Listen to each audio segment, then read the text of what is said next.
10 de la mañana con 20 minutos. Nos vamos ahora a información internacional junto a Isel Guerra, que está con nosotros en el estudio. Isel.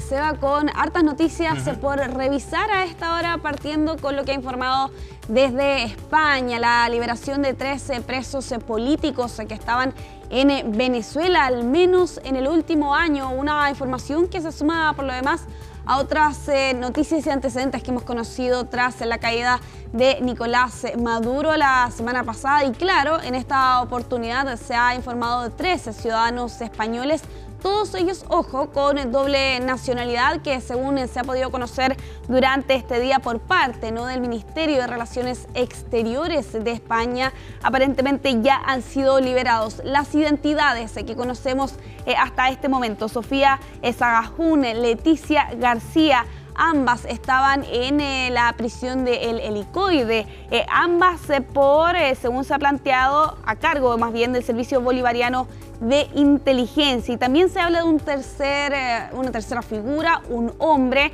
según se ha reportado por parte de los medios españoles, como Alejandro García, ex marido de la abogada Rocío San Miguel. ¿Qué van a hacer en esta oportunidad?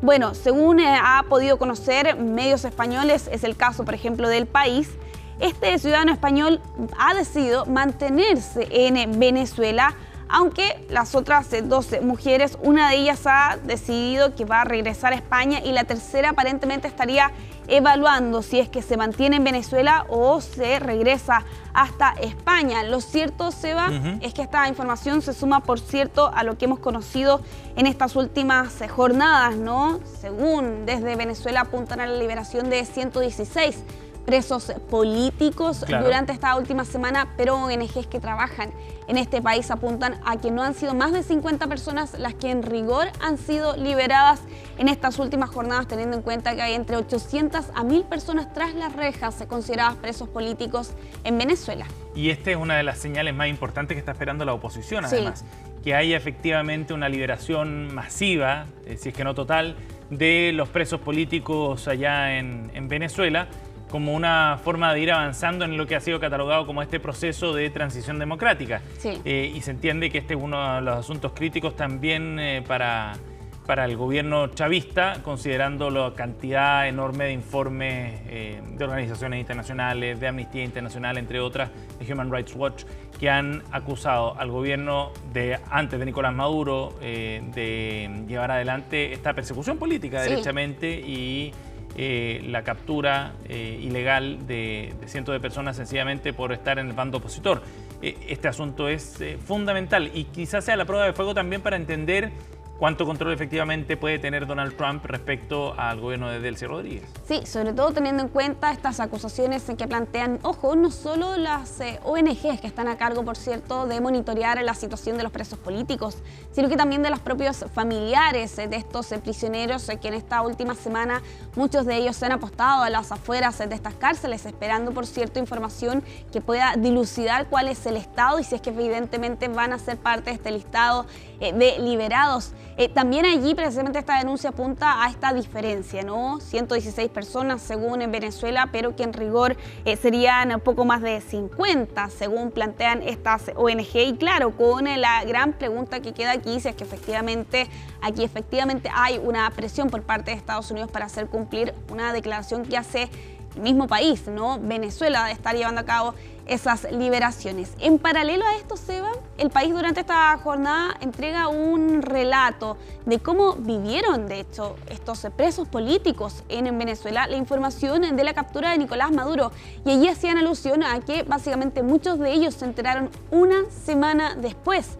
Y esto es porque al interior, por cierto, no solo del Helicoide, sino que también el Rodeo, el Llanito, no hay teléfonos, tampoco hay radios o diarios, y por tanto todas estas personas se enteraron cuando sus familiares fueron a visitarlos días después. Algunos de ellos, totalmente una sorpresa, y algunos pocos de ellos se enteraron o creyeron que algo podía estar pasando porque escucharon gritos de felicidad en el momento en que estaba ocurriendo, por cierto, este hecho, pero también por algunas explosiones que se estaban reportando por esas horas en Caracas, y ahí algunos de ellos empezaron a armar este puzzle, pero la confirmación oficial vino de las propias familias cuando los fueron a visitar una semana después. A ciegas estaban ellos ahí al interior del helicoide. Sí, eso da cuenta, por cierto, también en las denuncias que se han escuchado de lo que viven, por cierto, los presos políticos en Venezuela. Vamos a quedar atentos a lo que está ocurriendo en este país, pero vamos a cambiar de tema. Nos vamos a Argentina con esta información, esta imagen que se conocía el día de ayer por la noche. Una ola gigantesca que deja una persona fallecida y 35 personas lesionadas, producto de este fenómeno meteorológico que ocurría el día de ayer en Santa Clara del Mar, una localidad bonaerense que está aproximadamente a unos 380 kilómetros de Buenos Aires. Y lo que están viendo ustedes ahí en pantalla es parte del registro que se ha conocido de la jornada anterior, un balneario lleno de turistas, como lo están viendo ustedes allí en pantalla, y que quienes estaban pasando por lo demás sus vacaciones de verano se enfrentaron a esta situación. Olas de entre 5 a 6 metros de alto, según reportan aquí los medios locales, y tristemente dejan a un turista, un joven turista más bien, fallecido, que aparentemente se habría golpeado contra las rocas en medio de este hecho. Se suma además a otras 35 personas que resultaron también lesionadas, producto de lo que a priori, Seba, se le está llamando un meteotsunami.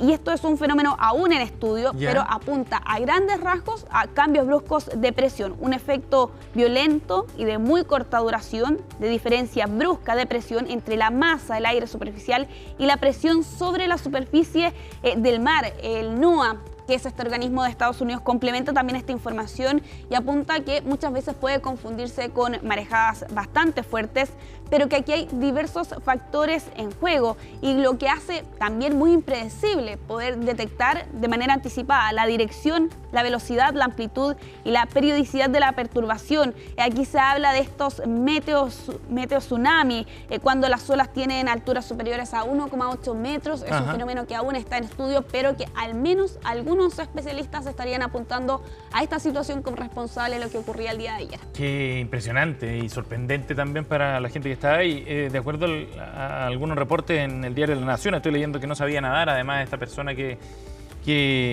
fue golpeada por esta ola y que fue arrastrada por la corriente. Claro, la gente además difícilmente podía ayudarlos y estaban todos arrancando de las olas. Sí, de hecho se ve no solo en este registro, sino que también en algunas cámaras que estaban captando la costa en ese momento, y cómo la gente comienza a evacuar sin que se hiciera un anuncio formal de tener que retirarse de la costa. Y esto es porque ya los bañistas estaban detectando que el oleaje estaba creciendo en cosa de minutos, y lamentablemente no deja esta víctima fatal que, ojo, en esta zona de Argentina hace algunos años atrás también se había vivido un fenómeno meteorológico similar, este meteotsunami, como lo han estado bautizando aquí los expertos. Yo tampoco, y quedé bastante sorprendida por lo demás, por los efectos que puede dejar, pero además por la sorpresa con la que se puede registrar de un momento a otro. Bueno, sin duda es un fenómeno en estudio, y claro, tristemente el día de ayer en la costa de Buenos Aires serán testigos de ello. Hablando de oleaje, Seba, nos vamos hasta Italia con esta imagen que se ha hecho viral en estas últimas horas. Allí en la costa siciliana, dos conductores se vieron enfrentados a estas olas gigantescas y captadas, por cierto, también allí por registros de testigos. Lo están viendo ustedes allí a pantalla dividida. Sí. Como que iban atravesando, no sé si es un túnel. Sí, ¿no? es un túnel. ¿Sí? De hecho, estaban a puertas de ingresar precisamente a este túnel cuando esta ola gigantesca, y lo están viendo ustedes ahí en el registro desde el exterior, prácticamente arrastra a uno de esos vehículos. El segundo intenta retroceder rápidamente, y de hecho ahí estamos viendo la imagen del conductor que iba grabando. De hecho, y ahí se ve, por cierto, la fuerza y la potencia que tiene este oleaje que se registraba allí en la región de Calabria. Estos dos conductores que se estaban dirigiendo a este túnel, pero que antes a las complicaciones meteorológicas evidentemente tuvieron que retroceder, como lo están viendo ustedes ahí en pantalla. Pero un registro, otra vez, Seba, de la fuerza que tiene el agua, por cierto. Sí, claro que sí. Hay que tener cuidado, sobre todo este anuncio y esta advertencia se hace sobre todo en esta temporada de verano con bañistas que no miden las consecuencias pensando que no van a tener dificultades para sortear un fuerte oleaje. Y acá en Chile ha habido tragedias enormes Sí. en relación a eso, en ríos y mares. Exactamente. Hay que tener mucho respeto. Así es, sobre todo en esta temporada Seba. Ya para ir cerrando esta revisión internacional, lo vamos a hacer en el espacio. Cambio de mando de la Estación Espacial Internacional, si se lo puede llamar así, con ello el traspaso de llaves en esta ceremonia que se llevaba a cabo el día de ayer, donde el astronauta de la NASA, el estadounidense Mike Finke, entregaba el liderazgo de la expedición 74 al cosmonauta ruso Sergei Cherkov. Y todo esto se va a raíz de una información que hemos conocido estos últimos días, particularmente de una condición médica grave, como lo han reconocido, por cierto, de uno de los 4 astronautas que están actualmente en la expedición. No se ha entregado detalles de cuál es la enfermedad ni cuál de los astronautas es quien ha tenido que enfrentar esta situación, pero eso ha obligado a que toda la expedición tenga que regresar de manera anticipada un par de meses antes, y por eso este traspaso de llave que se hacía el día de ayer. Ojo que este es el primer regreso de emergencia médica que hay en 25 años en la Estación Espacial Internacional. Ha pasado tiempo. Sí, exactamente. O sea, así que un hito. Totalmente un hito, y también allí parte de los mecanismos de emergencia que tienen que adoptar, por cierto, las autoridades ante un caso grave, ¿no? Como se ha informado en este caso. Y ahí es cuando se constata lo complejo que es ir al espacio. Sí, exacto. Es muy difícil operativamente sacar a las personas de ahí, atender emergencias médicas, etcétera, etcétera. O sea, es una situación bien delicada. Todo funciona como reloj en este caso. Así tiene que ser, Sí. parece. Gracias, Isel. Nos vemos más tarde. Nos vemos, Seba.